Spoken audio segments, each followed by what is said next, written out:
Millionaire CEO divorced his wife because they didn't have any children. Little did he know she was pregnant with his triplets. "You are defective, Barren. I need a wife who can actually give me what I need." Those were the last words Marcus Ashford ever spoke to the woman he had vowed to love forever. He watched her walk out of their penthouse apartment without tears, without pleading, without looking back. And in that moment, he convinced himself he had done the right thing. What Marcus did not know, what he could not have possibly imagined, was that the woman he had just called Barren was carrying 3 lives inside her. 3 children. His children. Triplets that would grow up without ever knowing their father existed. 8 years later, Marcus would stand frozen in a hospital corridor, staring at the woman he had, destroyed, realizing that karma has a way of delivering its lessons when we least expect them.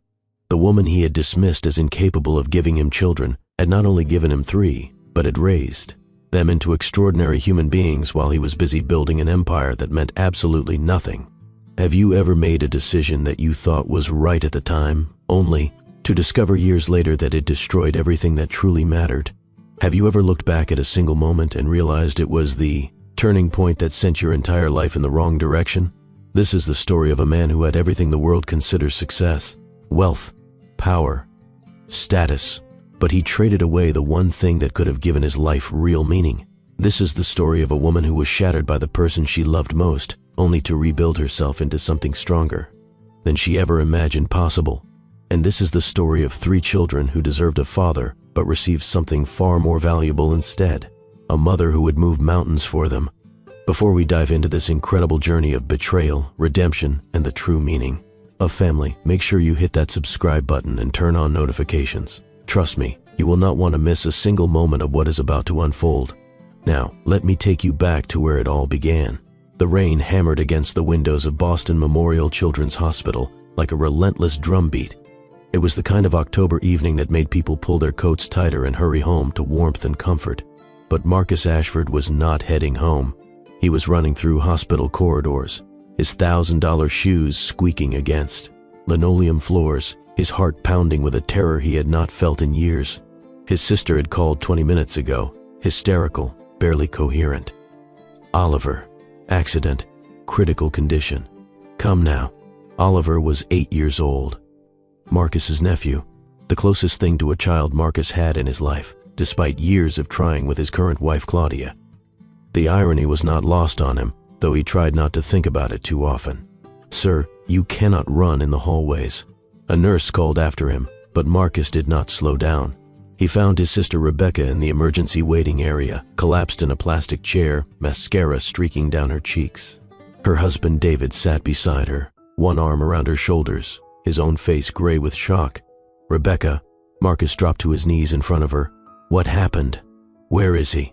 "A car." Rebecca's voice was hollow, distant. "He was riding his bike. The driver did not see him. They said there is internal bleeding. His spine. They do not know if he will walk again." Marcus felt the words like physical blows. Oliver, bright, energetic Oliver who wanted to be an astronaut and talk too.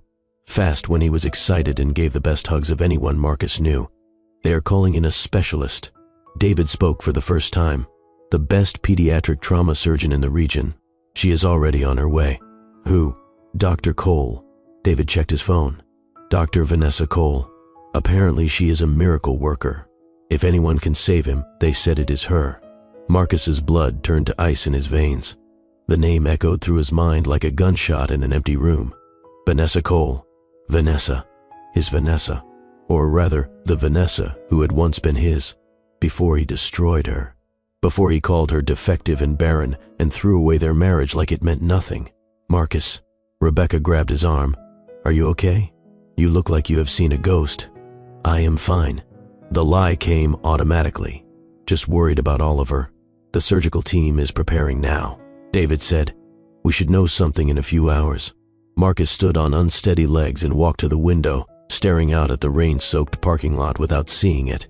His mind was 8 years in the past, replaying the worst moment of his life on an endless loop. The door to the surgical wing opened, and Marcus turned toward the sound. She walked in like she owned the place, white coat pristine despite the late hour, dark hair pulled back in a practical knot. Those eyes, Those fierce, intelligent eyes that had once looked at him with love, now surveying the room with clinical detachment. Vanessa had not changed. Not really, but there was something different now. A hardness in her jaw, a protective shield around her that had not existed when she was his wife. She had been tempered by fire, forged into something stronger, and Marcus could see the evidence of that transformation in every confident step she took. "I am Dr. Cole," she addressed Rebecca and David, not even glancing in Marcus's direction. "Your son Oliver is being prepared for emergency surgery. I have reviewed his scans. He has multiple fractures, internal bleeding, and potential spinal complications. The next several hours will be critical." Rebecca stood shakily. "Can you save him? I am going to do everything in my power." Vanessa's voice softened slightly for the terrified mother. "The damage is significant, but I have seen worse outcomes result in full recovery. I need you to stay strong for Oliver. He is going to need you when he wakes up." When, not if. The word choice was deliberate, Marcus realized. Even now, even in crisis, Vanessa knew exactly how to give people hope. "I need someone to sign the surgical consent forms," Vanessa continued. "The parents would be ideal." "I cannot." Rebecca's voice broke. "I cannot hold a pen right now. My hands will not stop shaking." David was not in better shape. He looked at Marcus with desperate eyes. "I will sign." Marcus stepped forward. "I am his uncle. I have medical power of attorney for situations when his parents are incapacitated." For the first time, Vanessa looked directly at him. Her expression did not change, but Marcus saw something flash in her eyes. Recognition, memory, and underneath it all, a cold fury that 8 years had done nothing to diminish. "Fine." She handed him a tablet with the consent form. "Sign at the bottom." Their fingers brushed as she passed him the device.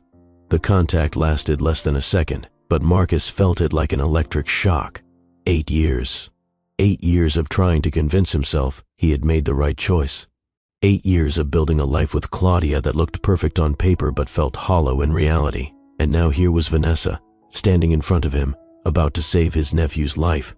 "Dr. Cole," Marcus said her name quietly, carefully. "I know this is not the time, but I need you to know that I am grateful. Whatever happened between us, I am grateful you are here." "You are right." Vanessa's voice could have frozen the rain outside. "It is not the time." She turned to the surgical team that had assembled behind her. "Let us go save this child's life." Marcus watched her disappear through the surgical doors, and for a moment he forgot how to breathe. That was the woman he had thrown away. Brilliant, commanding, capable of saving lives with her hands. And he had called her defective. The surgery lasted 7 hours. Marcus sat in the waiting room, ignoring the constant vibration of his phone. Claudia had called 6 times. His assistant had called 4 times. 3 board members had texted about a product launch that suddenly seemed unimaginably unimportant. None of it mattered. Oliver mattered. And somewhere in the back of his mind, buried beneath legitimate concern for his nephew, was a growing obsession with the woman currently holding a child's life in her skilled hands. Rebecca had fallen asleep on David's shoulder, exhausted by fear and waiting. The waiting room had emptied and refilled with different families, different tragedies, different hopes. Marcus had not moved from his chair. He found himself thinking about the past, about the 3 years he and Vanessa had spent together before everything fell apart. They had met at a charity gala, of all places. She had been a medical student then, attending as a guest of a professor who was being honored. Marcus had been a rising executive, already being groomed to take over the family business empire. She had not known who he was at first, had not cared about his family name or his net worth or the connections he could provide. She had argued with him about healthcare policy, challenged his assumptions, about philanthropy, made him laugh harder than anyone had in years. He had fallen in love with her completely, helplessly, in a way his grandmother Eleanor had warned him against. Love is a liability in our world. Eleanor had said, marriage is a strategic partnership. Find someone suitable, someone from the right family, someone who understands the responsibilities that come with the Ashford name. This medical student of yours, she is a distraction. But Marcus had married Vanessa anyway, had defied his grandmother for the first and only time in his life, had believed, foolishly, that love would be enough to protect them from Eleanor's disapproval and the pressures of the world he came from. For 2 years it almost had been. And then the questions started. When are you giving us an heir? Eleanor would ask at every family gathering. The Ashford legacy requires continuation. What is taking so long? The fertility treatments began, the doctor's appointments, the hopes raised and dashed month after month. And slowly, insidiously, Marcus had begun to see Vanessa through his grandmother's eyes. As a failure, as a liability, as a woman who could not give him the one thing his family demanded. The night he ended their marriage, they had just received another negative result. Another failed treatment, another month of trying with nothing to show for it. Vanessa had been crying in their bedroom, and instead of comforting her, Marcus had felt something snap inside him. Years of pressure, years of disappointment, years of Eleanor's voice in his ear telling him he had made a mistake. "This is not working," he had said coldly. "You are not working. What does that mean?" "It means I need an heir. The family needs an heir, and you cannot provide one. We can try again. We can see another specialist." "Marcus, please. I have been patient long enough." His voice had grown colder with every word. "The doctors say there is nothing more they can do. You are barren, Vanessa, defective, and I cannot keep pretending that is going to change." The look on her face in that moment would haunt him for the rest of his life. Not just pain, not just heartbreak, something deeper, something that looked almost like betrayal turning into ice.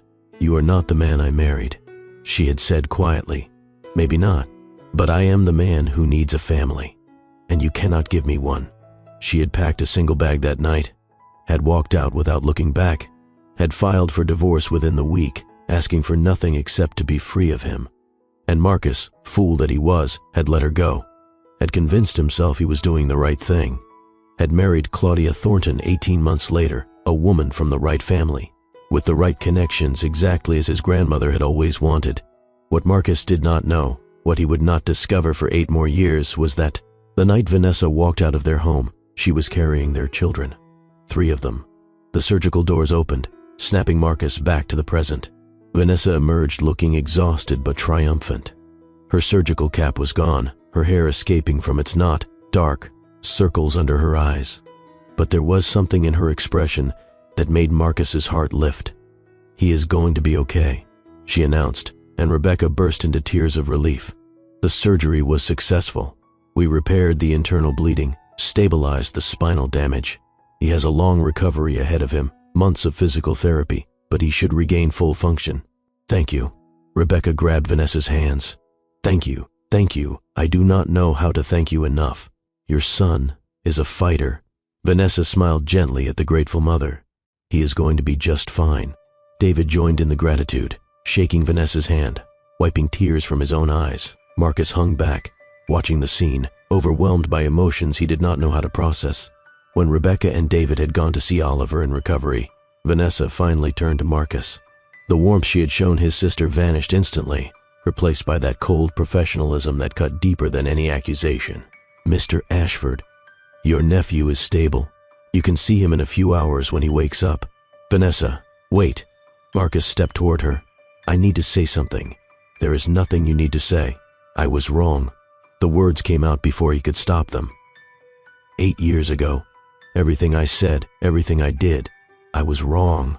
Something flickered in Vanessa's eyes. Something that might have been pain or anger, or the memory of all the ways he had hurt her. "Yes," she said simply. "You were. I have thought about it every day since. About what I lost. About what I threw away. Have you?" Vanessa's smile was bitter, beautiful, terrible. "That is interesting. Because from where I am standing, you got exactly what you wanted. The right wife from the right family. The perfect life. The Ashford heir you were so desperate for. We have been trying," Marcus admitted.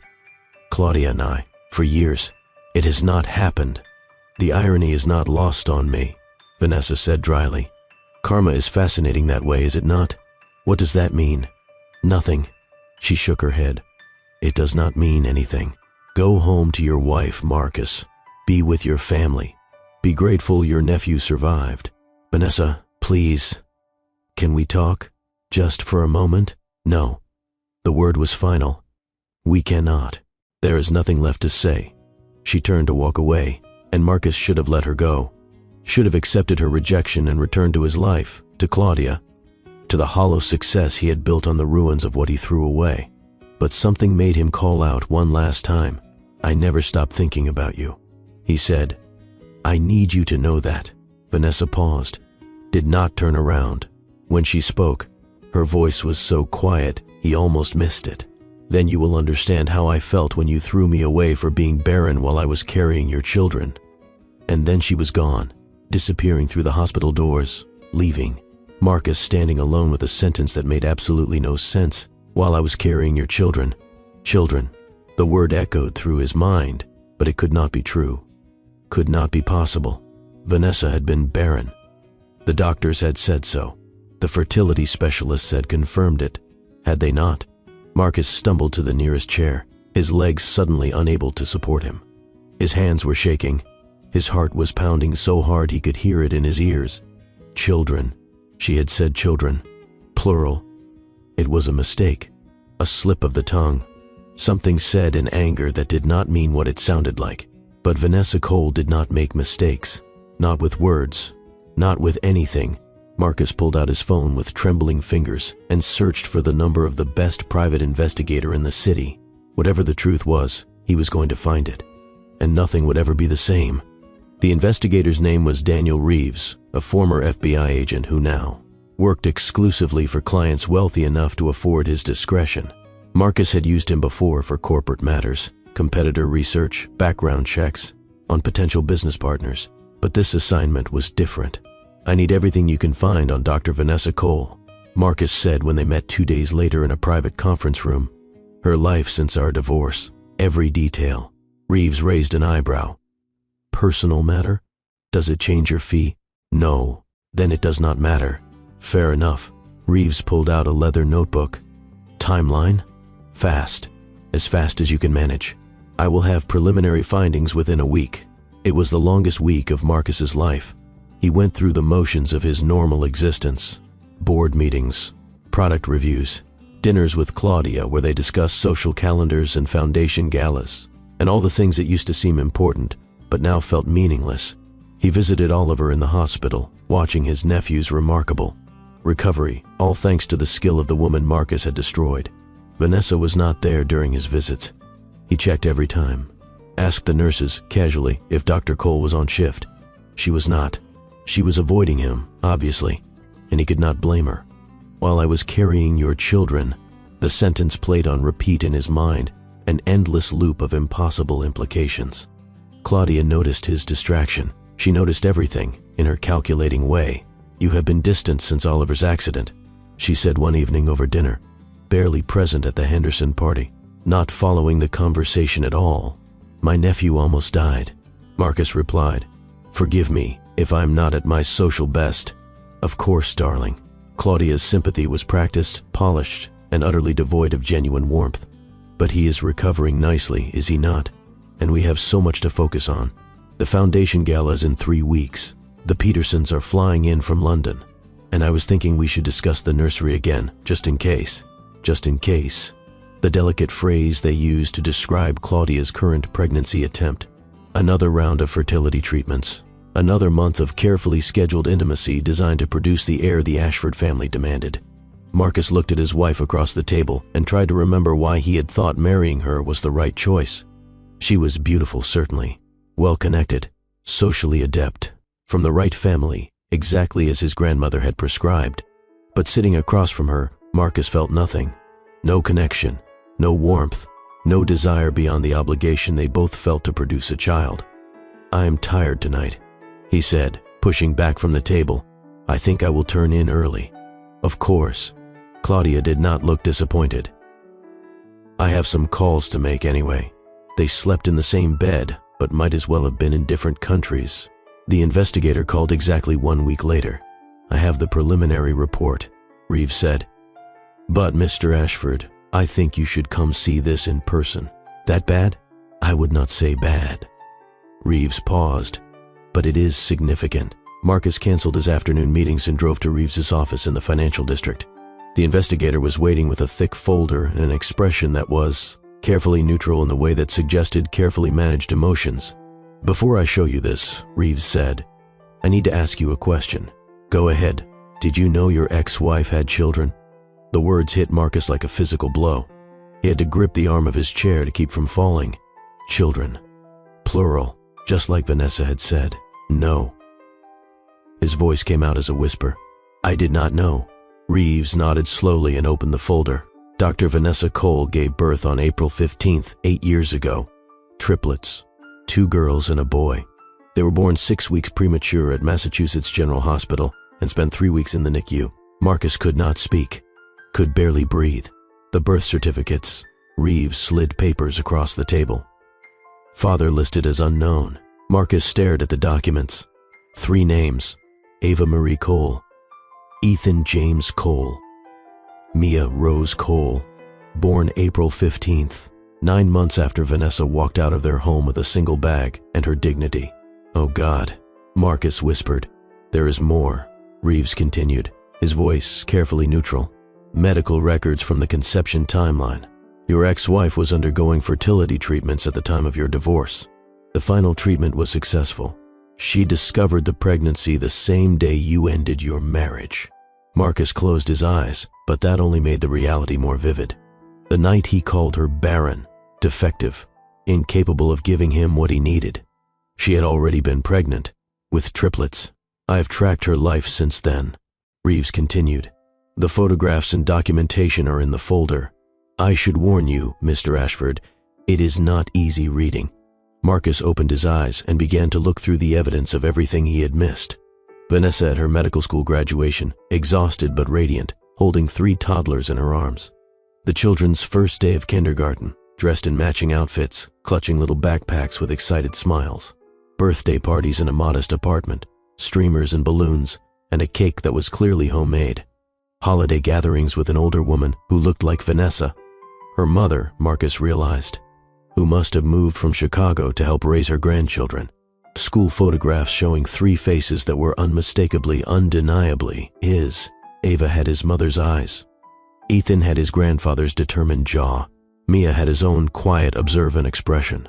They were beautiful. They were brilliant. And they had grown up without him. The financial records. Reeves handed over another set of documents. She struggled significantly in the early years. Medical school debt, NICU bills, childcare costs that would have crushed most people. She worked part-time jobs between classes, took on research projects for extra money, and somehow still graduated with honors. Marcus looked at the numbers, the years of sacrifice, the impossible juggling of motherhood and medical, training, the sheer determination it must have taken to survive. Her mother died 2 years ago. Reeves continued, cancer. According to what I could find, she had been the primary caregiver for the children while your ex-wife completed her residency and built her career. The children lost their grandmother, Marcus said numbly. Yes, and since then, Dr. Cole has been raising them alone. Marcus stared at the most recent photographs. 3 8-year-olds who looked like smaller versions of himself. Ava with an artist's sketchbook tucked under her arm. Ethan standing with the confident posture of a natural leader. Mia hanging slightly back, watching everything with eyes that missed nothing. His children, and he had called their mother barren. There is one more thing, Reeves said carefully. Dr. Cole has been remarkably successful despite everything. She's currently one of the most respected pediatric surgeons in the country. She bought a brownstone in Cambridge 3 years ago. The children attend an excellent private school on full scholarships. They are by all accounts thriving.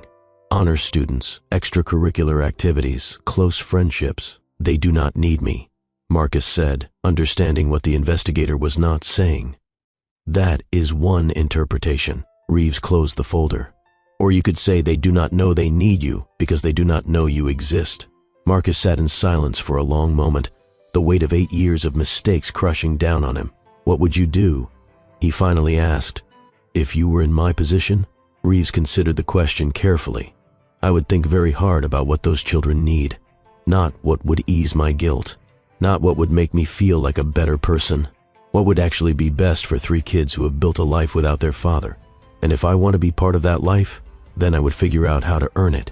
Not demand it. Not assume it. Earn it. Marcus took the folder and stood to leave. I want surveillance, he said. Discreet. I just want to know about them. For now. I would advise against that. Why? Because you are not a discreet man, Mr. Ashford. And the moment you decide to approach those children, everything changes. For everyone. Marcus nodded slowly. I understand. But he did not take the advice. He could not. He had just discovered he had 3 children he had never known existed, and the thought of not seeing them, even from a distance, was unbearable. 2 weeks later, Marcus was parked across the street from Vanessa's Cambridge brownstone, watching his children leave for school.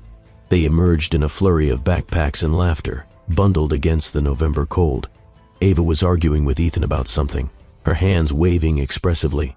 Mia walked between them, occasionally interjecting with comments that made both siblings laugh. Vanessa followed them out, car keys in hand, professional but warmly maternal as she herded them toward her sensible sedan. She said something that made all 3 children groan dramatically, then laugh when she tickled Ava's ribs in passing. Marcus watched the scene with an ache so profound he thought it might actually kill him. This was what he had given up. This warmth, this love, this family. He had traded it for Eleanor's approval and a strategic marriage that felt like a business contract. He should have left then. Should have driven away and figured out a proper approach, a careful plan for introducing himself to his children's lives.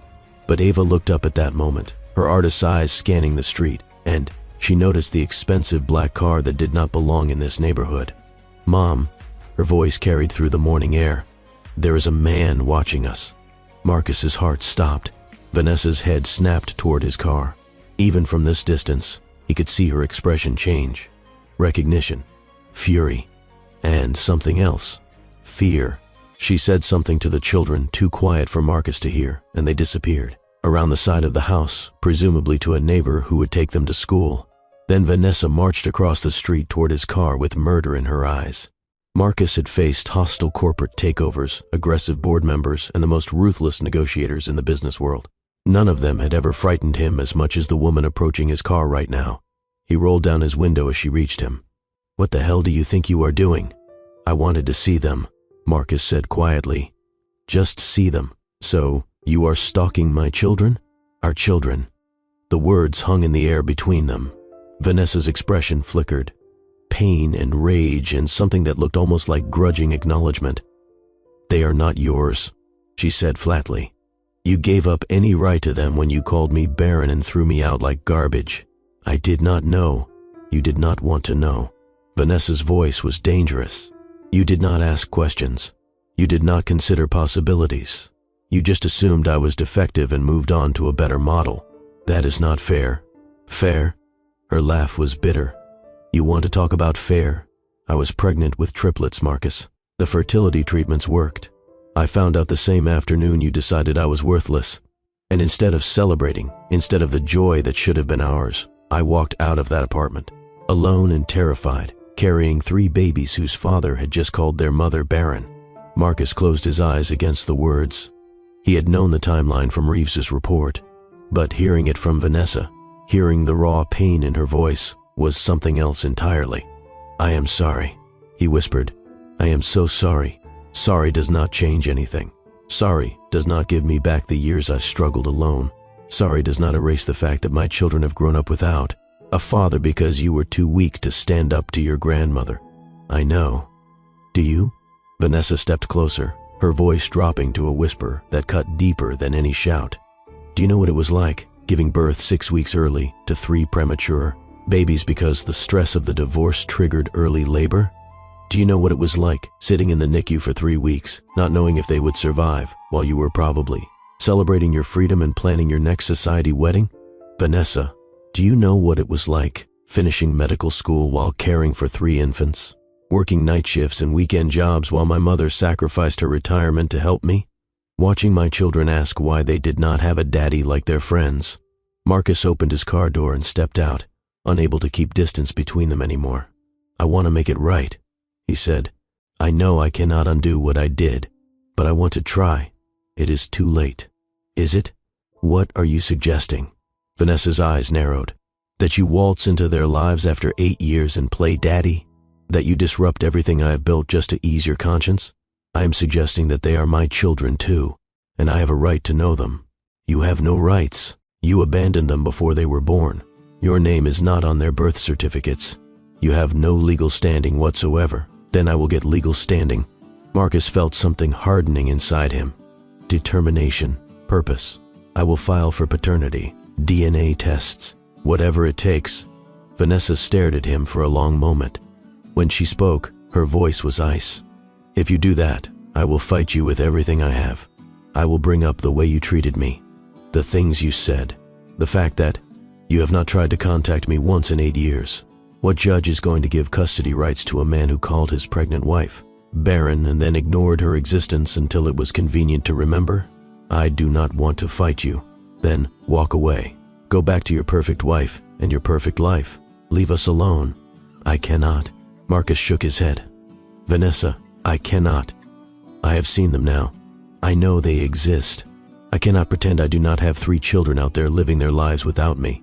Then you will understand exactly how I felt when you threw me away." Vanessa turned and walked back toward her house without another word. Marcus watched her go, the weight of 8 years of mistakes crushing down on him. But underneath the guilt and the regret, something else was growing. Determination. Those were his children. And somehow, some way, he was going to find a path into their lives. He just did not know yet that the path would be far more painful than he could possibly imagine. That evening, Marcus returned home to find Claudia waiting in the living room with a glass of wine and a calculating expression. "You missed the Henderson call," she said without preamble. They wanted to discuss the foundation partnership. Something came up, something more important than a $10 million philanthropic initiative. Marcus poured himself a scotch and sat across from his wife. "Claudia, can I ask you something?" "Of course." She tilted her head with practiced interest. "Why did you marry me?" "What?" Her laugh was confused, uncertain. "What kind of question is that?" "An honest one. I married you because I loved you, because we were compatible, because we made sense together. Did you love me?" Marcus pressed. "Really love me? Who I am as a person, not what I represent or provide." "Marcus, where is this coming from? I almost lost my nephew last week, a child I love more than almost anything in the world, and it made me think about what really matters, about whether the life we are building is the one we actually want." Claudia set down her wine glass carefully. "We have a wonderful life," she said slowly. "A beautiful home, social standing, a future together. What more could we possibly want?" "I do not know," Marcus admitted. "But I am starting to wonder if everything I thought I wanted was actually what I needed." Claudia studied him with new wariness. "You are scaring me," she said quietly. "This is not like you. This questioning, this existential doubt. Maybe it is exactly like me. Maybe it is who I would have been if I had not spent my whole life trying to meet expectations instead of following my own heart." "What are you saying?" "I am saying I need some time to think, to figure out what I really want." Claudia's expression hardened. "If this is about the pregnancy issues, we can see another specialist. There are new treatments being developed all the time." "It is not about that," Marcus said, though they both knew it was at least partially about that. "It is about everything, about whether this life we have built is actually making either of us happy." "I am happy. Are you?" Marcus met her eyes. "Really?" Claudia did not answer, and in her silence, Marcus heard everything he needed to know about the state of their marriage. That night, lying awake in the darkness, Marcus made a decision. He was going to find a way to meet his children, and he was going to figure out once and for all whether the life he was living was the life he was meant to have. He did not know it yet, but that decision would cost him almost everything. It would also give him the chance to gain something far more valuable. Marcus had no idea that his world was about to be completely shattered. What he discovers next will change everything he thought he knew about his past and his future. If you are invested in this story, hit that like button and let me know in the comments. Do you think Vanessa was right to keep the children a secret? I read every single comment. The confrontation with Vanessa had shaken Marcus more than he wanted to admit, but it had also crystallized something inside him, a determination that felt foreign after years of drifting through a life designed by others. He went to see his grandmother Eleanor 3 days later. Eleanor Ashford was 82 years old and still terrifying. She held court in the family mansion in Beacon Hill, surrounded by evidence of 5 generations of Ashford's success. Portraits, awards, artifacts from business empires built and maintained by her careful guidance. "Marcus." She greeted him with a cheek kiss that passed for affection in their family. "What brings you here on a Thursday afternoon?" "I need to talk to you about something." "Sit." Eleanor gestured to the chair across from her. Tell me what is on your mind." Marcus sat and looked at the woman who had shaped so much of his life, who had pushed him toward success and away from love, who had convinced him that family legacy mattered more than personal happiness. "I found out something recently," he said carefully, "about Vanessa." Eleanor's expression flickered. "Vanessa, your first wife. What about her?"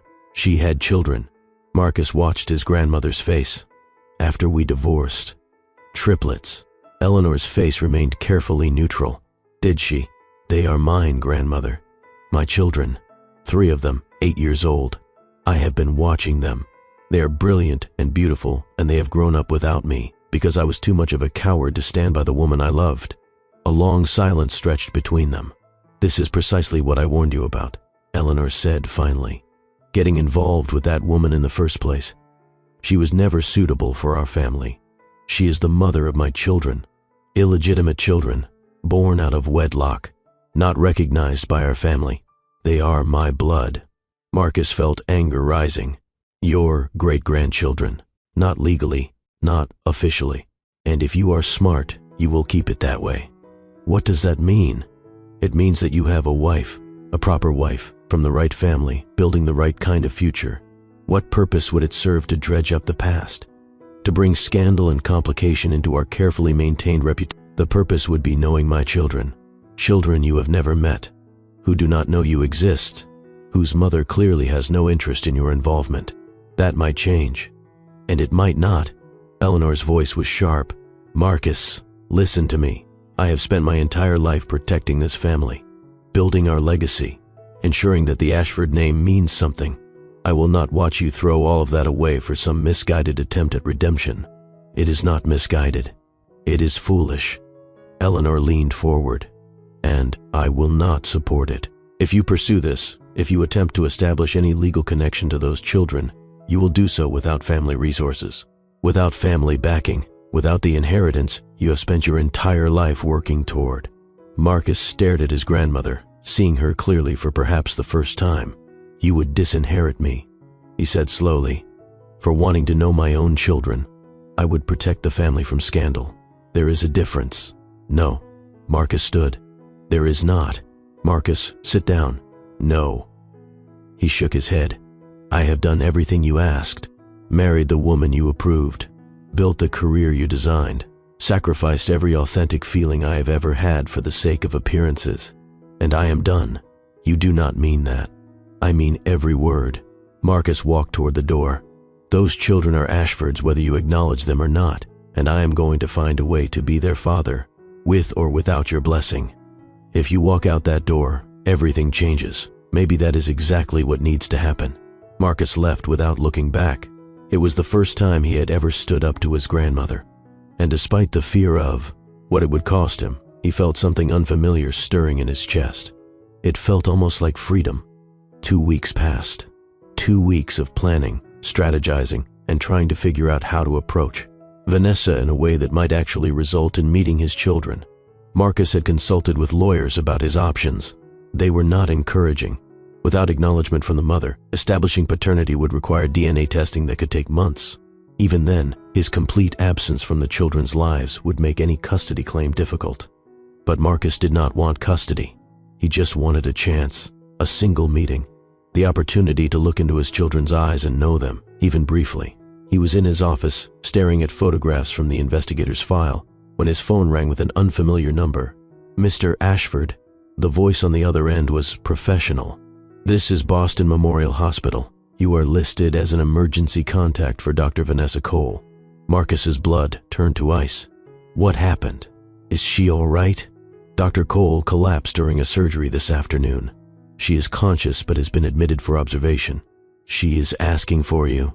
"She is asking for me?" "She says there are arrangements that need to be made. For her children. She specifically requested that you come. I am on my way." Marcus broke every speed limit between his office and the hospital. His mind raced with terrifying possibilities. Vanessa was sick. Vanessa was dying. Something had happened to the woman he had destroyed, and now she needed him. When he arrived at the hospital, a nurse directed him to a private room on the 4th floor. He knocked once, and then entered without waiting for a response. Vanessa was sitting up in bed, looking pale but alert, and 4 dripped fluids into her arm. Monitors beeped a steady rhythm beside her. She was not dying. She was not even seriously ill, but she looked more vulnerable than Marcus had ever seen her. "You came," she said quietly. "You asked me to." Vanessa nodded slowly and gestured to the chair beside her bed. "Sit. We need to talk." "What happened? Are you all right?" "Exhaustion. Stress. I pushed myself too hard for too long, and my body finally demanded that I stop. The doctors want to keep me overnight for observation, but I should be fine." "Then why did you call me?" Vanessa looked at her hands, folded in her lap. "Because you were right," she said finally, "about the children deserving to know their father. Because I realized today that I might not always be here to take care of them, and if something happens to me, they would need someone. They would need you." Marcus felt his throat close. "Vanessa, let me finish." She held up a hand. "I have spent 8 years protecting them from you, from the possibility that you would reject them the way you rejected me. But I saw you that day, in the car outside my house. You were watching them like they were the most precious thing you had ever seen. They are, I know." Vanessa met his eyes. "I could see it, and I realized that whatever happened between us, whatever you did to me, that does not mean you would do the same to them. I would never hurt them. Can you promise that?" "Yes." Marcus leaned forward. "I can promise you that I will spend the rest of my life trying to be worthy of them."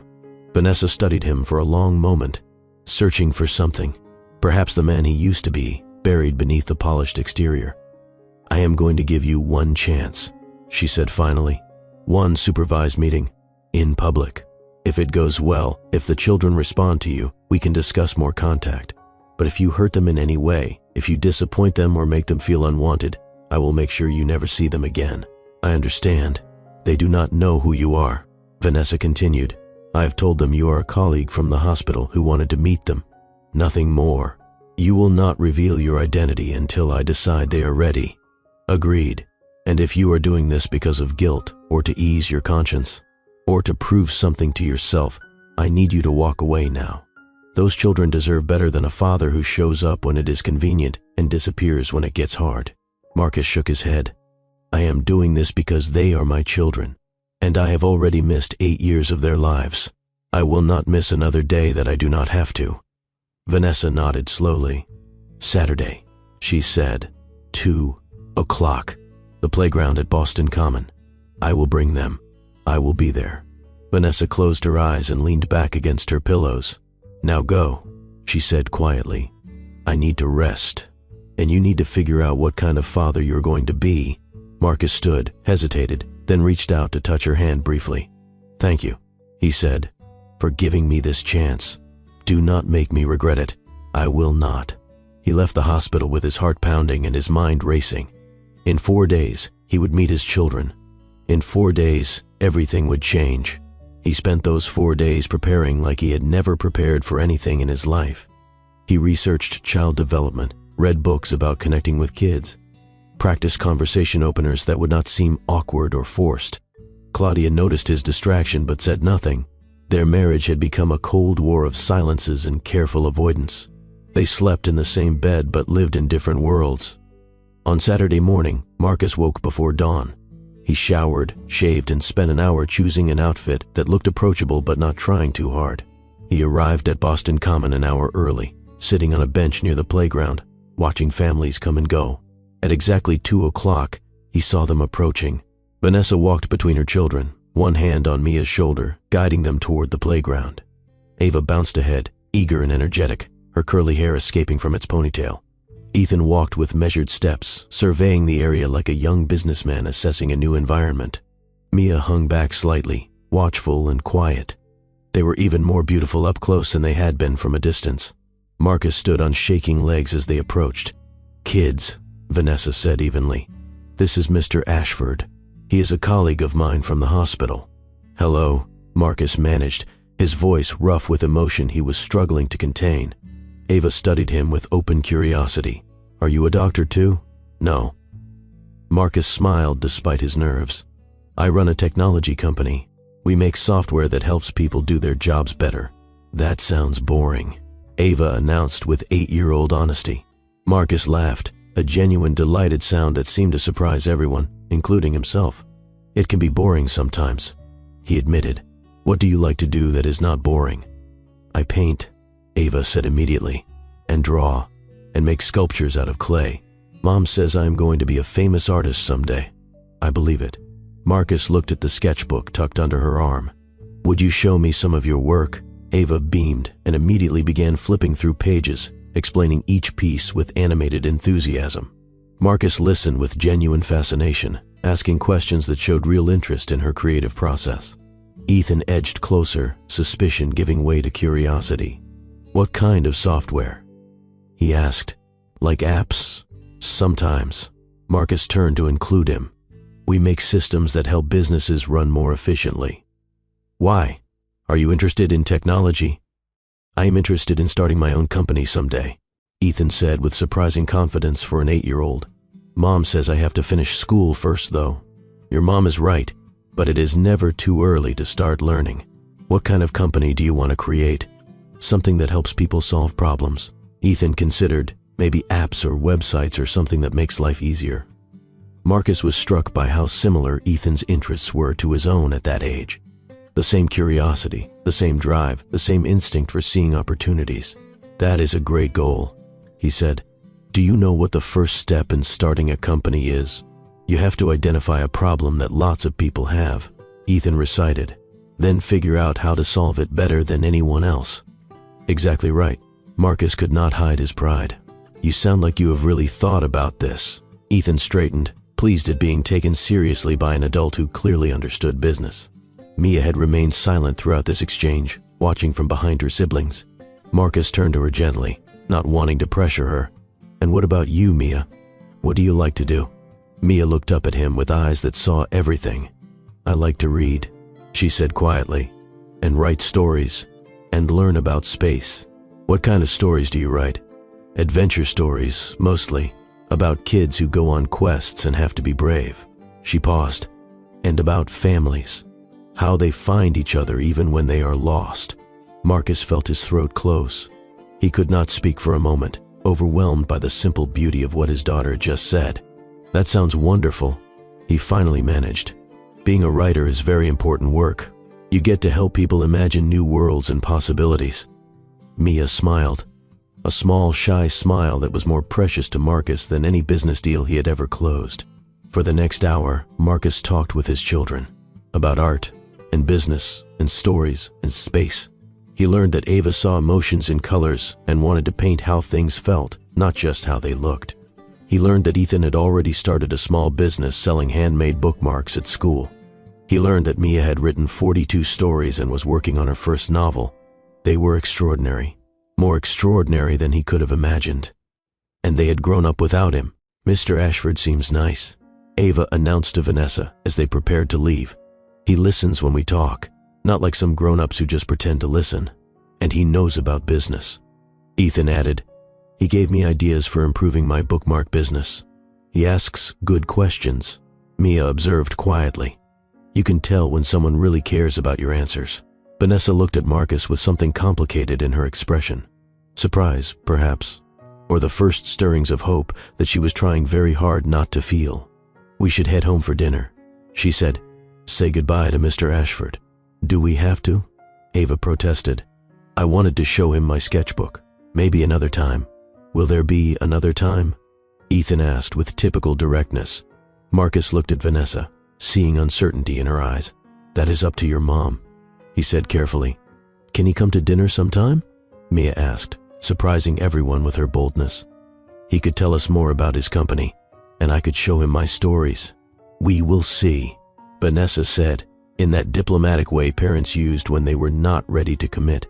As they prepared to leave, Ava impulsively hugged Marcus goodbye, a spontaneous gesture that nearly brought him to tears. Thank you for talking to us like real people, she said seriously. Some adults treat kids like we are stupid, but you did not do that. You three are some of the smartest people I've ever met, Marcus replied honestly. It was an honor to talk with you. He watched them walk away, his children, his brilliant, beautiful children who did not know he was their father. And he knew, with absolute certainty, that he would do whatever it took to be part of their lives. whatever it cost him. That night, his phone rang. "Vanessa, they liked you," she said without preamble. "I liked them," Marcus replied. "More than I can possibly express. Mia has been talking about your conversation for hours. Ethan is revising his business plan. Ava is already planning what painting she wants to show you next time." "Next time?"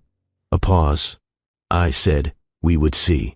What would it take to change that to yes?" Vanessa was quiet for a long moment. "Consistency," she said finally. "Show up. Not once, not when it is convenient. Every time. For events and ordinary moments.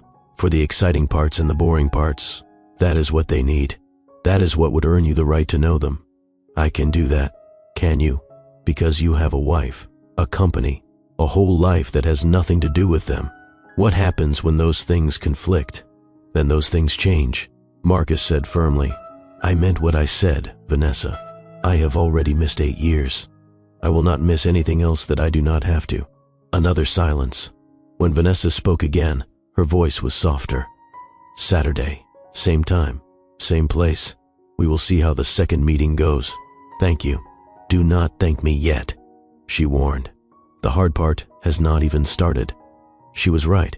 The hard part was coming. Claudia's discovery of his secret meetings. Eleanor's schemes to protect the family reputation. Legal battles and public scandals and impossible choices. But for now, sitting alone in his empty office, Marcus felt something he had not experienced in 9 years. Hope. Real hope, based not on social expectations or financial calculations, but on love. On the possibility of redemption. On 3 children who deserved a father and might, if he was very lucky and worked very hard, give him the chance to be one. The weeks that followed were the happiest Marcus had experienced in nearly a decade. Every Saturday at 2 o'clock he met Vanessa and the children at Boston Common. The meetings gradually expanded. Coffee shops where Ava could spread out her sketchbook. The science museum where Ethan peppered docents with questions they could not always answer. The public library where Mia showed Marcus the quiet corners where she wrote her stories. He learned their rhythms, their quirks, the small details that made each of them unique. Ava talked with her hands, gesturing wildly when she was excited about something. She saw the world in colors and textures that most people missed entirely. Her emotional intelligence was extraordinary for an 8-year-old, picking up on moods and feelings that adults tried to hide. Ethan approached everything analytically, breaking down problems into components and solving them systematically. He had already saved $300 from his bookmark business and was researching investment options. His questions about Marcus's company were sophisticated enough to impress seasoned executives. Mia was the quietest of the 3, but her observations were the most penetrating. She watched everything, processed everything, and then wrote stories that captured truths adults spent years trying to articulate. Her latest story was about a king who had lost his kingdom and had to learn that home was not a place but the people who loved you. Marcus did not ask if the king was based on him. He was afraid of the answer. 6 weeks into their regular meetings, Ethan asked the question that changed everything. They were sitting at their usual table in a coffee shop near the Common. Ava was sketching Marcus's profile, while he helped Ethan review a business plan for a new product line of bookmarks. Mia was reading quietly, but Marcus had noticed her watching him more intently than usual. "Mr. Ashford." Ethan set down his pencil and looked at Marcus with those analytical eyes. "Why do you look like us?" The table went silent. Ava stopped sketching. Mia looked up from her book. Even the ambient noise of the coffee shop seemed to fade. Marcus looked at Vanessa, who had frozen with her coffee cup halfway to her lips. Their eyes met, and something passed between them. A question, a permission. Vanessa nodded almost imperceptibly. "Because I am your father," Marcus said quietly. The words hung in the air. 3 children stared at him with varying expressions of shock, confusion, and dawning understanding. "Our father," Ethan repeated slowly. "The one who could not be part of our lives." "That is right. Why could you not be part of our lives?" Mia asked. Her voice was not accusatory, just genuinely curious. "Because I made some very bad choices a long time ago." Marcus felt his throat tighten. "I hurt your mother, and I did not know you existed for most of your lives. You did not know about us." Ava's eyes were wide. "But we are pretty important. You are the most important thing in the world." Marcus leaned forward, needing them to understand. "I just did not know it then." I was foolish and scared, and I cared too much about what other people thought instead of what really mattered. Silence stretched between them. Marcus could see them processing, their young minds working through the implications of what he had just revealed. "What happened with Mom?" Ethan asked finally. "Why did you hurt her?" Marcus looked at Vanessa, who gave him another small nod. Permission to tell the truth, or at least a version of it that 8-year-olds could understand. "Your mother and I were married," Marcus said carefully, "and we wanted to have children very badly, but it was taking a long time, and I got scared. I said things I should not have said. Cruel things, and your mother left, which was exactly what she should have done." "But she was pregnant with us," Mia said. "When she left, yes, she was. And she did not tell me because I had already proven that I did not deserve to know. She raised you by herself, with your grandmother's help, and she did an incredible job." Ava had been quiet throughout this exchange, her artistic mind processing in images rather than words. Now she spoke. "You look sad when you talk about it," she observed. "Like you are remembering something that hurts." "I am," Marcus admitted, "because missing your lives is the biggest hurt I have ever experienced, and I can never get those years back. But you are here now," Mia said quietly. "That counts for something, does it? Mom says that what matters is not falling down. What matters is getting back up." Marcus felt tears prickling at his eyes. He blinked them back, not wanting to make this moment about his own emotions. "Your mother is the wisest person I know," he said. "I should have listened to her a long time ago." Another silence. Then Ethan spoke with his characteristic directness. "We have been talking," he announced. "The three of us. We decided we want to know you, but we have conditions." "What conditions?" "You have to come to all our school events," Ava said, "and teach me more about business," Ethan added, "and listen to my stories." Mia continued, "Really listen, not just pretend. And you have to be nice to Mom," Ethan finished with fierce protectiveness. "She is the best mom in the world. If you are mean to her, we do not want you around." Marcus looked at his 3 children, overwhelmed by their maturity, their loyalty, their willingness to give him a chance he absolutely did not deserve. "Those are very reasonable conditions," he said, his voice rough. "I accept them all." "Good." Ava nodded with satisfaction. "Now, do you want to see my new painting? It is about families that get put back together." As Marcus followed his children to Ava's bag to look at her latest artwork, he felt Vanessa's eyes on him.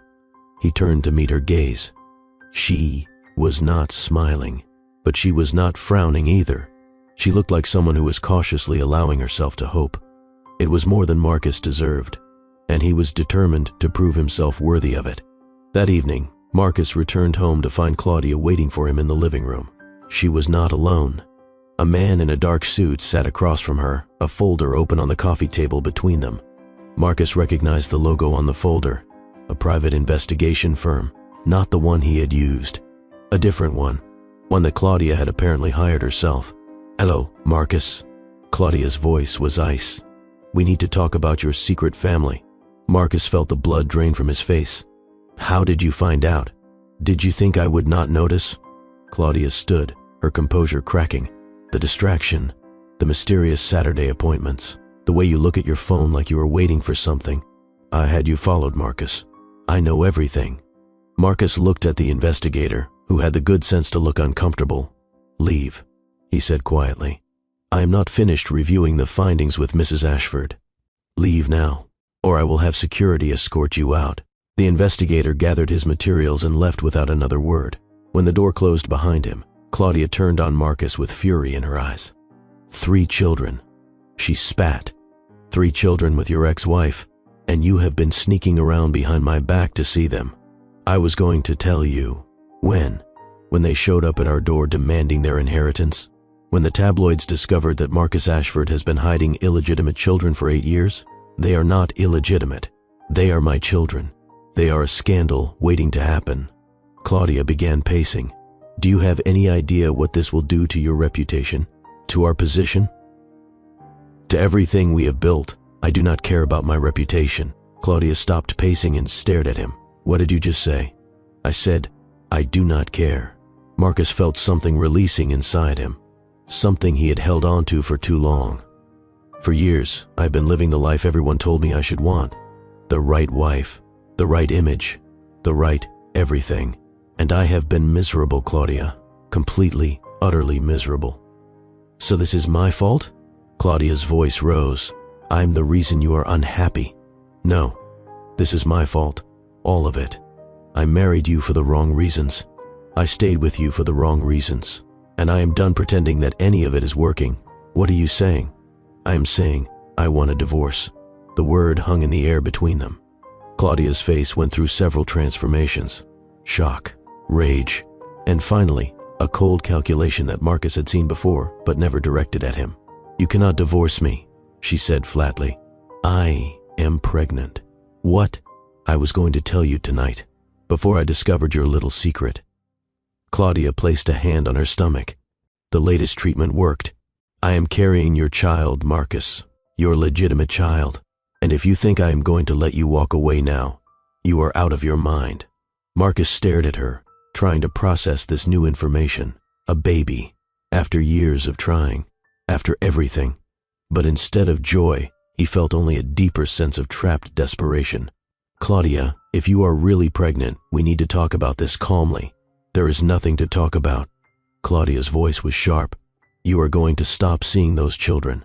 You are going to stop having any contact with your ex-wife. And you are going to focus on our family, our real family. I cannot do that. Then I will make sure the whole world knows what kind of man you really are. Claudia picked up her phone. The tabloids would love this story. Billionaire CEO abandons pregnant wife for secret family with ex. Your board would be thrilled. Your investors would be delighted. Are you threatening me? I am protecting myself and our child. Something you clearly have no interest in doing. Marcus looked at the woman he had married, the woman his grandmother had chosen for him, and he realized that he had never truly known her at all. Do what you have to do, he said quietly. I will not abandon my children. Not again, not ever. Then you leave me no choice. Claudia walked out of the room with her phone already at her ear. Marcus stood alone in the silence she left behind, knowing that his life was about to explode in ways he could not fully predict. But for the first time, he did not care about the explosion. He only cared about protecting the people who mattered. The scandal broke 3 days later. Marcus woke to find his face on the front page of every tabloid in the city. Billionaire CEO's secret family exposed. Ashford heir hiding illegitimate children. Society wife devastated by husband's betrayal. The stories were carefully crafted to paint Marcus as the villain and Claudia as the victim. Anonymous sources described his cold treatment of his devoted wife, his secret meetings with his ex-wife, his intention to abandon his pregnant spouse for a woman he had discarded years ago. None of the stories mentioned that Vanessa had raised 3 children alone. None of them acknowledged the years of struggle and sacrifice she had endured. She was portrayed simply as a scheming ex-wife who had hidden children to use as leverage. Marcus's phone exploded with calls, board members demanding explanations, investors expressing concern, his public relations team begging for a statement. He ignored all of them. The only call he answered was from Vanessa. Have you seen the news? Her voice was tight with controlled anger. I have seen it. They are calling me a schemer, saying I hid the children to manipulate you. My hospital is asking questions about my character. I am so sorry. Marcus felt the weight of guilt crushing down on him. This is my fault, all of it. Yes, it is. Vanessa paused. But that is not why I am calling. The children have seen the headlines. They know what is being said about me, about you. They are confused and scared. Let me talk to them. That is not your decision to make. Please, Vanessa, let me explain. Let me tell them that the stories are lies. They need to know that I did not abandon you. That I did not know. Silence on the other end of the line. Then a heavy sigh. Come to the house, she said finally. Tonight, 8 o'clock, after they have had time to process. I will be there. And Marcus, bring a lawyer. We need to figure out how to protect them from whatever Claudia is planning next. Marcus arrived at Vanessa's brownstone exactly at 8. The neighborhood was quiet, but he noticed an unfamiliar car parked down the street. Paparazzi, probably, or another investigator. The vultures were circling. Vanessa opened the door before he could knock. They are in the living room, she said quietly. They have questions. I will answer all of them. Honestly, as honestly as I can." Marcus followed her inside, past the warmth and evidence of a real home that he had never provided. The children were sitting together on the couch, presenting a united front. Ava was clutching her sketchbook. Ethan had his arms crossed. Mia was watching with those eyes that missed nothing. Marcus said awkwardly, "I know you have seen some things today. Are they true?" Ethan asked immediately. "The things they said about Mom? No." Marcus sat down across from them. "The stories are lies. Someone is trying to hurt me by hurting your mother, and I am going to do everything I can to stop it." "Who would do that?" Ava asked. Marcus hesitated. "How did you explain adult cruelty to children?" "Someone who was angry with me," he said carefully, "because I made choices that affected them." "Your new wife," Mia said quietly. "The pregnant one?" Marcus nodded slowly. "Yes. Why is she angry?" "Because I told her I was not going to stop seeing you, even when she asked me to." The children absorbed this information. "So she is punishing you," Ethan said analytically, "by hurting Mom and us. That is what it looks like." "That is not fair." Ava's voice trembled. "Mom did not do anything wrong. She is a good mom. The best mom. I know she is." Marcus leaned forward. "And I am going to make sure everyone knows that. I am going to fix this." "How?" Mia asked. "I do not know yet, but I promise you, I will find a way." "Promises do not mean much," Ethan said sharply. "You promised Mom things before, and you broke them." The words hit Marcus like a physical blow. He deserved them. Every one of them. "You are right," he admitted. "I did break promises. I was a different person then. Weaker, more scared, more concerned with what people thought than what was right." "What changed?" "You." Marcus looked at each of his children in turn. "Finding out about you changed everything. I have spent the last 2 months getting to know you, watching you grow, seeing the incredible people your mother raised you to be, and I realized that nothing else matters. Not money, not reputation, not what my family thinks. Just you." Ava stood up and walked over to him. "I believe you," she said simply, and she hugged him. One by one, the other children followed. Ethan, reluctantly at first, then with growing conviction. Mia, quietly, her small arms wrapping around him with surprising strength. Marcus held his children and felt something break open inside him. Years of carefully constructed walls crumbling. Years of pretending he was fine when he was not. Years of living a life that was not really his. "I love you," he whispered. "All 3 of you, and I will spend the rest of my life proving it." Over Ava's head, he met Vanessa's eyes. She was standing in the doorway, watching the scene with an expression he could not quite read. But she was not stopping it. That had to count for something. The legal battle that followed was brutal. Claudia filed for divorce on grounds of abandonment and emotional cruelty. She demanded the majority of Marcus's assets, citing his betrayal and the stress it had caused her pregnancy. Her lawyers painted her as a victim, a devoted wife discarded for a previous relationship. Marcus's legal team responded with evidence of the strategic nature of their marriage, the lack of genuine emotional connection, Claudia's own focus on social status rather than partnership. But the real battle was over something Claudia could not claim: the children. 2 weeks after the scandal broke, Marcus received a phone call from his grandmother. "I need to see you." Eleanor's voice was commanding as always. "There are things we need to discuss." "I do not think we have anything to discuss." "We do. Trust me. Come to the house. Tonight." Against his better judgment, Marcus went. He found Eleanor in her study, surrounded by ledgers and legal documents. She looked older than the last time he had seen her. Smaller, but no less formidable. "You have made quite a mess," she observed as he entered. "I have made choices. There is a difference. Choices that will cost this family everything we have built. Everything you have built." Marcus corrected. "I never asked for any of it. You benefited from it nonetheless." Eleanor set down the document she had been reviewing. "But I did not ask you here to argue. I asked you here to offer a solution." "What kind of solution?" "The children. Your ex-wife. They are the problem. Eliminate the problem, and everything else goes away." Marcus felt a chill run down his spine. "What are you suggesting?" "I have had a conversation with Dr. Cole." Eleanor smiled coldly, made her an offer. significant financial compensation in exchange for relocating, starting fresh somewhere far from Boston, far from you. You did what? She is considering it. Eleanor continued as if she had not heard him. $3 million. Enough to start over anywhere in the world. Her children would have every opportunity, and you would be free to repair your marriage, protect your legacy, continue the Ashford line properly. Those are my children. They are complications. Eleanor's voice was sharp. Illegitimate complications that will haunt this family for generations. Better to remove them cleanly now than to deal with the fallout later. Marcus stared at his grandmother, seeing her clearly for perhaps the first time in his life. You would pay off my children's mother, he said slowly. Send them to another country. Make them disappear. Just to protect your precious reputation. I am protecting this family. Something you seem incapable of doing. No. Marcus shook his head. You are protecting an image.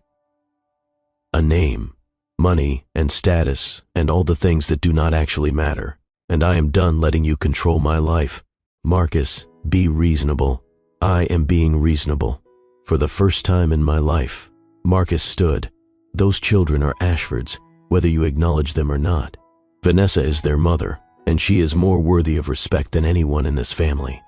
And if you try to interfere with them again, I will cut every remaining tie between us. You would turn your back on your family. I am turning my back on a legacy of cruelty and control. Marcus walked toward the door. If that is what it means to be an Ashford, then maybe I do not want to be one. You will regret this. No. Marcus paused at the doorway. I will only regret the years I spent trying to please you instead of following my own heart. He left his grandmother's house for the last time. Whatever happened next, he would face it without her approval, without her resources, without the weight of expectations that had shaped his entire life. It was terrifying and liberating, and for the first time, he felt like he knew exactly who he was. The next morning, Marcus went to see Vanessa. She answered the door looking exhausted, dark circles under her eyes, her usually immaculate appearance showing signs of stress. Your grandmother came to see me, she said without preamble. I know.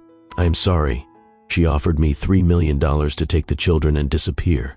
What did you say? Vanessa stepped aside to let him in. I told her that my children are not for sale. She closed the door behind him, and that if she ever approached me again, I would go to the media with a recording of her attempted bribery. You recorded her? I record everything these days. Vanessa led him to the kitchen, where coffee was already brewing. It seems like the prudent thing to do when powerful people are trying to destroy your life. That is fair. They sat at the kitchen table, two people who had once loved each other, trying to navigate the wreckage of the past. The children are at school, Vanessa said. They asked about you this morning, wanted to know if you were okay. They were worried about me. They have been following the news. Ethan has created a spreadsheet tracking the media coverage. Ava has been painting her feelings about it. Mia wrote a story about a dragon who was attacked by jealous knights. That sounds about right. Vanessa smiled slightly. They are handling it better than I expected. Better than I am handling it, honestly. You should not have to handle any of this. Marcus leaned forward. This is my mess.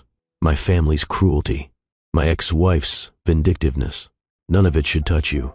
But it does. Because I chose to let you into our lives. Because I chose to give you a chance. Do you regret it? Vanessa was quiet for a long moment. Ask me again in a year, she said finally. If we all survive this, we will survive it. I will make sure of it. How? Vanessa's voice was tired. You are being attacked from every side. Your wife, your grandmother, the media. Your own company is facing pressure because of the scandal. How are you going to protect us when you cannot even protect yourself? Marcus reached across the table and took her hand. She did not pull away. By focusing on what matters, he said, and letting everything else fall away. That sounds nice in theory. It is more than theory. Marcus squeezed her hand gently. I filed for divorce this morning. I told my lawyers to give Claudia whatever she wants. Money, property. I do not care. I just want this to be over so I can focus on being a father. And your grandmother? I am done with her. I told her last night. Whatever happens with the inheritance, the family money, the Ashford legacy, I do not want any of it if it means sacrificing my children. You would walk away from everything? I already have. Vanessa stared at him. searching his face for signs of the man who had broken her heart 8 years ago. Marcus did not know what she saw, but whatever it was, it made her eyes soften. "You really have changed," she said quietly. "I had to." Marcus met her gaze. "I spent 9 years becoming someone I did not recognize, someone my grandmother would approve of, someone who fit the role I was supposed to play. But that person was miserable, empty, incapable of real love. And now I'm trying to figure out who I actually am, what I actually want." Marcus smiled slightly. "It is terrifying, honestly, but also the most alive I have felt in years." Vanessa was quiet for a moment. Then she stood and walked to the window, looking out at the street where paparazzi were probably still lurking. "I never stopped loving you," she said without turning around. "Even when I hated you, even when I swore I would never forgive you. Part of me never stopped loving the man you used to be, Vanessa. But I cannot go through that again." Vanessa turned to face him. "I cannot let myself be vulnerable to someone who might hurt me the way you did. I am not strong enough, not anymore. I understand. Do you? Because I need you to really understand. If we are going to try this, if we are going to see if there is anything left between us, it has to be slow, careful. I have to be able to trust you completely before I can give you any part of my heart. I will earn that trust. You have been saying that for weeks, and I will keep saying it for as long as it takes." Marcus stood and walked toward her. "I am not asking you to forgive me today. I am not asking you to love me again. I am just asking for the chance to prove that I have changed, really changed, for good." Vanessa looked at him for a long moment. "Start by being there for the children," she said finally, "consistently, for months, not weeks, through the scandal and whatever comes after. Prove to me that you are the father they deserve. I will. And if you ever hurt them the way you hurt me, I will destroy you. I will use every resource at my disposal to make sure you never see them again. I understand. Do you?" Marcus met her eyes with absolute conviction. "I would rather die than hurt them," he said. "And I would rather die than hurt you again." Something flickered in Vanessa's expression, the first hint of belief. "Then let us see what happens," she said quietly. It was not forgiveness. It was not trust. But it was a beginning, and Marcus intended to build on it, brick by brick, day by day, until he had earned back everything he had thrown away. 6 months passed. 6 months of consistent, dedicated presence in his children's lives. Every school event, every parent-to-teacher conference, every soccer game and art show and poetry reading, Marcus was there, rain or shine, scandal or success. The divorce from Claudia had been finalized, ugly and public as predicted. She had taken millions in the settlement, along with several properties and a generous ongoing support arrangement for their child. Yes, she had actually been pregnant. A son, born 3 months after the divorce was final. Marcus saw him regularly, determined to be present for all his children, even the one whose mother despised him. The media storm had eventually subsided, replaced by newer scandals and fresher targets. The narrative had shifted once Vanessa's recording of Eleanor's bribery attempt became strategically relevant. Suddenly, the story was not about a cheating husband, but about a powerful family trying to pay off a single mother. Public sympathy swung in Vanessa's direction. Eleanor had retreated from public life, her influence over the family finally broken. Marcus had not spoken to her in months. He did not miss the conversations. The children had adjusted remarkably well. They called him Dad now, casually, naturally, as if he had always been there. They brought him problems and asked for advice and included him in their inside jokes. It was everything Marcus had dreamed of and more. But there was still one thing missing. "Can we talk?" he asked Vanessa one evening after dropping the children at her house. "Now, if you have time." They sat on her porch, the autumn leaves falling around them, the warmth of the house visible through the windows where 3 children were doing homework and arguing about television shows. "You have been incredible," Marcus said, "with everything. The scandal, the custody negotiations, letting me be part of their lives. I do not know how to thank you. You could start by not thanking me." Vanessa smiled slightly. "I did it for them, not for you. I know, but it still means everything." They sat in comfortable silence for a moment. "I have been thinking," Marcus said carefully, "about us, about whether there is still something there. Have you?" "Yes, and I know you said to go slow, to prove myself first." but I need you to know where I stand, which is, I love you." The words came out more easily than Marcus had expected. "I have loved you for 10 years. I never stopped, even when I was too stupid and scared to admit it. And I want to try again, really try, if you will have me." Vanessa was quiet for a long moment. "A year ago, I would have laughed at you," she said finally, thrown those words back in your face and slammed the door. "And now? Now I am not sure." Vanessa turned to look at him. "You have changed, Marcus. I can see it. The children see it. You are not the same man who broke my heart 8 years ago. Is that a yes?" "It is a maybe." Vanessa smiled. "A real maybe, which is more than I thought I would ever give you. I will take it. Good, because I have conditions." "What conditions?" "We date. Like normal people. Dinner, conversations, time together without the children. I need to know who you are now. Not as a father, as a person. Done. We go slow, very slow. If I need to pump the brakes at any point, you have to respect that. Of course.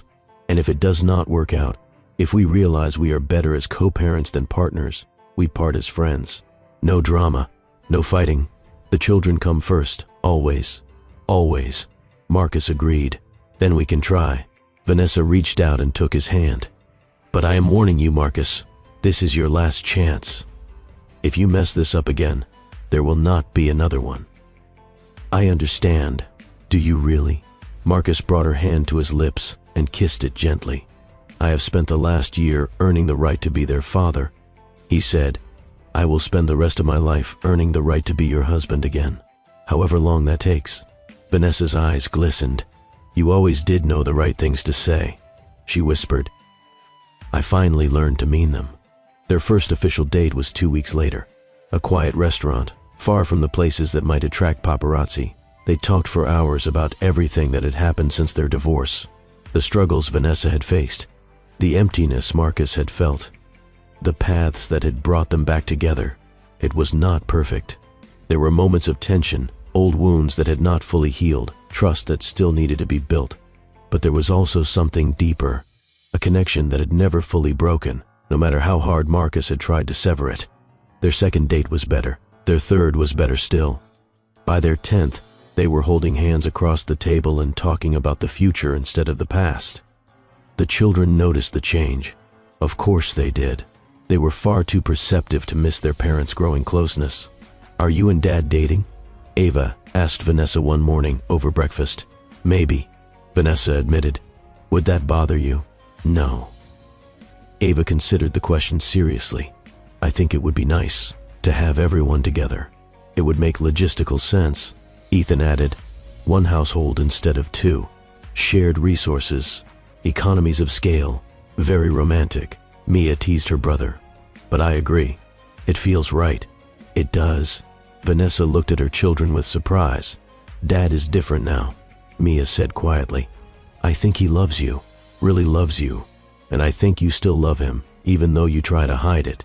"When did you get so perceptive?" "I have always been perceptive." Mia smiled.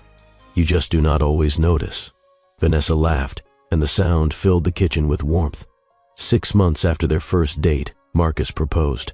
It was not dramatic, not public, not designed to impress anyone except the woman in front of him. They were sitting on Vanessa's porch again, the place where so many important conversations had happened. The children were inside, watching a movie and pretending not to peek through the curtains. "I have something for you," Marcus said, pulling a small box from his pocket. Vanessa's breath caught. "Before you say anything, I want you to know that this is not about fixing the past."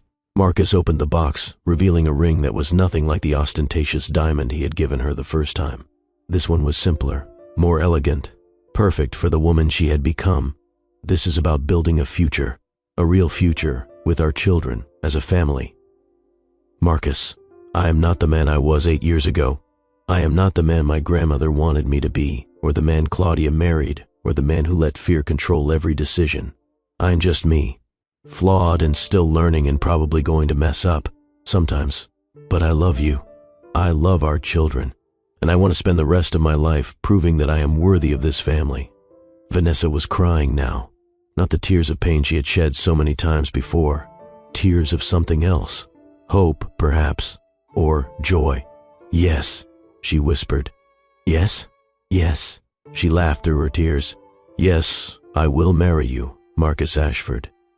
Again, for better or worse, though hopefully mostly better this time, Marcus slid the ring onto her finger and kissed her. And from inside the house, 3 children cheered loud enough to wake the entire neighborhood.